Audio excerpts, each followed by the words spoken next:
চমৎকার চমৎকার কথা আর এই যে মুজিজা অলৌকিক জিনিস আমাদেরকে দেখাচ্ছেন, এগুলো দেখে আমাদের অন্তর বিগলিত হবে না। আপনাদের এই সমস্ত কথা আমাদের দিলের মধ্যে কোনো প্রভাব সৃষ্টি করবে না।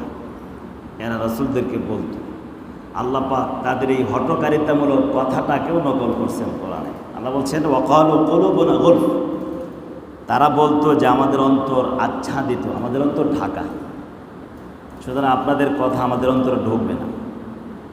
যে কোনো কথা আমাদের দিলে ঢুকে না, যেটা গ্রহণ করার মতো সেটা ঢুকবে। কোনটা গ্রহণ করার মতো? ও আমাদের মনে যেটা চায়, আমাদের দিল আমাদের মন চাহি মোতাবেক যদি হয় তাহলে ঢুকবে, আর যদি মন চাহি না হয় তাহলে আমাদের অন্তরের মধ্যে ঢুকবে না। তবে এটা মনে রাখতে হবে, মন চাহি জিন্দেগি এটা কি জাহান্নামী জিন্দেগি, এটা মনে রাখতে হবে। আর রব চাহি জিন্দেগি এটা হলো কি জান্নাতের জিন্দেগি, এটা মনে রাখতে হবে।